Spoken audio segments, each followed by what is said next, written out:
There's a sound yes. that happens when something connects. You're like, oh, Jesus, that's not right. Yeah, there's a sound. I didn't hear any sounds. Like a hammer hitting a steak. Yeah. Oh, God. that's a legit sound. Yeah, it is. Yeah.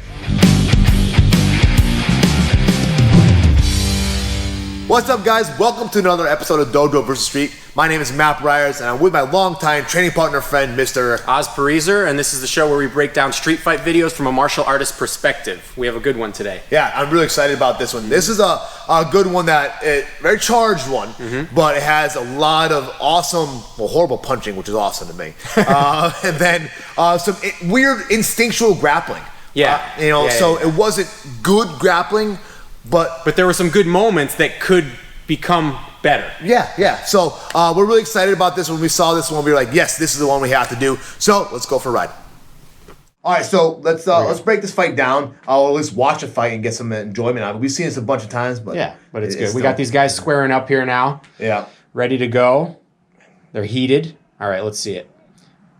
Punches start flying. All right. Arms akimbo, flailing around. Hold on, let's pause. And then there we go. Let's go back to pickup, because that's one of my favorite things. Probably one of my favorite things of the whole video is his pickup, because he just fucking tosses the kid. So terrible punches, chins up, leaning back, and boom. Ducks right under. Now if you go back to that again, I'll let that rip for a second. Yep. And duck right under. And the lift up was actually nice. He gets underneath. He's got a good pin. And then there's a toss. So he tosses him. I didn't do this to Matt on the mat, but he throws him right down. Boom. Yeah. Sounds like we know what we should do is we should show Cam throwing that guy. Yeah. Absolutely.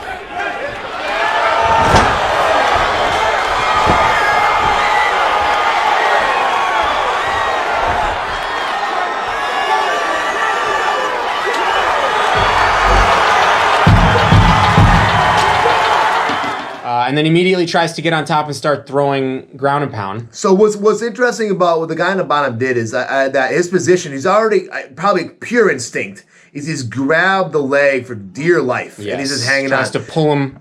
And the mistake, hanging on that leg. Yeah, hanging on the leg. And what the mistake, the kid on top made a mistake of actually trying to step over. He was going with it. Yeah. He was going with that energy. And it just turns right over and sweeps him. Sweep him, yeah. That's 2 points. Got two. Well, it's 2-2 now. Yeah. Yeah, because it's 2-2. Yeah. Into closed guard, and then quickly kind of gets out of closed guard as the guy on top postures up and slips his leg into half guard. And that was the one thing with a nice underhook. Yeah, as we're breaking it down, it's like, did this kid actually know something? Did he actually have It's possible. Possible. Not much though, because it looks like he's going up for a double. Maybe he wrestled in middle school. Yeah, I'll say he's maybe wrestled before somewhere. Right. So he comes up trying for the double. They scramble basically. Yeah.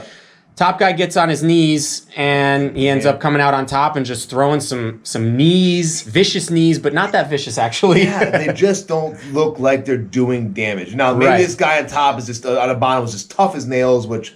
Maybe, but you just kind of watch them, and they don't really feel... Like, they're connecting, and, I mean... all right, he should have him knocked unconscious. There's a sound that happens when something connects. You're like, oh, Jesus, that's not right. Yeah, there's a sound. I didn't hear any sounds. Like a hammer hitting a steak. Yeah. Oh, God. that's a legit sound. Yeah, it is. Yeah. There's no steak hammering. There's no steak hammering. And he gets up and dusts himself off after absorbing like 10 knees. Yeah. He's like, right back to the beginning. Let's go, motherfucker. Yeah, and then they sort of... There's one more quick exchange, but it's not even it's not even worth it. So yeah, that's and my favorite still, I'm not playing with you. Right. And then he finishes it off with, I'm not playing with you. Yeah. Cool. Let's break this down outside and have some fun. Let's do it. All right, let's have a little fun and break this one down. First, the punching was terrible. Like let's address it at least. Not from a technical perspective. Right, just chins up, leaning back as they're trying to throw punches. So they're trying to avoid getting hit by leaning back while also throwing the punches here. It's all arm. There's no leaning into the punch, chin down, coming in, boom, right? That's where we're rooted to the ground, we're using our hip, boom, that's how you knock somebody out. But they're leaning back and throwing the punches like this. So that happens. The taller guy's doing that. So the tall guy has like 1 or 2 hits, and one hit he throws this big right hook and just misses. And then so the shorter guy has a chance to just get under, duck right under the punch, the haymaker, and get connected. As soon as he does that, and well, he ends up throwing him. I'm not going to do that to Matt. I'm going to let him down easy, but he gets under, he lifts, and in the video, he actually just throws him down. So right now, go ahead. I'm trying to get in there and throw this terrible ground and pound here, and he's trying sort of a knee on belly, which should look like this, okay? Which allows me the opportunity to control my opponent, keep him grounded here, boom. But what it kind of ends up looking like is this, and And so this is almost where jiu-jitsu starts showing up. Like, oh look, and the guy gets hold of the leg, and it's sort of like deep half guard, which I like to play a lot. And what this guy made a mistake was he tried to drive his knee over, like, and I was like knee on, which turns into essentially what we call like a belly down or out the back door escape. He crawls up, boom, and other guy up in a closed guard, runs right into his closed guard. Here. Now, I shouldn't say runs his closed guard. Basically, ends up kind of looking like something like this.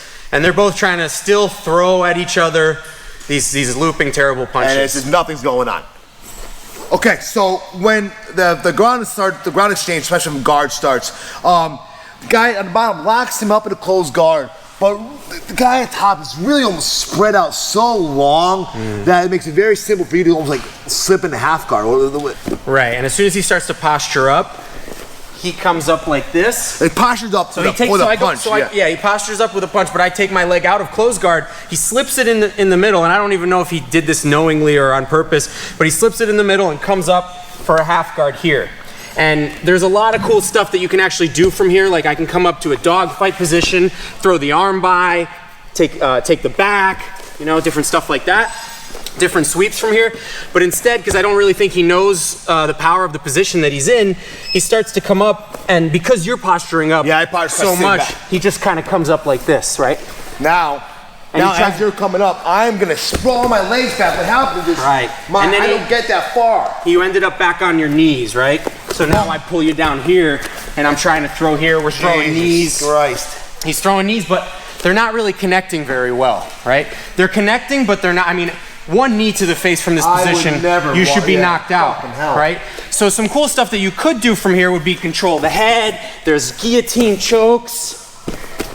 There's back takes, right? We could slip a hook in. More chokes. Or yeah, go ahead, Or from a self-defense perspective, just get away. I mean, it's like, you done, dude? You done? Like, you know, we don't have to go for the knees to the face. Right, for a self-defense perspective, but so... But you want to go ahead and beat me up. If we're breaking it down, I got more shit, man. You know, more knees to the body here, knees to the head, but really controlling while you do it. Yeah. He's just kind of like, you know, you're up a little higher, and he's just kind of like... It's just not. It's not doing what it's intended to do. Yeah, it was kind of, we watched this clip so many times. It's like, it's almost shocking, like how little those knees are. I'm like, fucking hell, I would never want if a true knee from you or anybody else. Like, oh my god, that when you're in this position, almost completely defenseless, and a knee comes at you. I mean, the fact that he was able to survive that. Yeah, I mean, so then they disengage, and I'm not playing with you. You're not playing with me. All right. Hey guys, thank you for watching another episode of Dojo Vs Street. That is our breakdown of a very fun, cool grappling one that has some really cool elements that they're so close to jiu-jitsu, so close to martial arts that it was really fun to break down. Let us know if you find a fun video that you'd like us to break down on Dojo Vs Street. Please like, subscribe, hit the notifications button, and anything else. Thanks for watching. There we go. Thanks for watching. Oos, guys. Oos.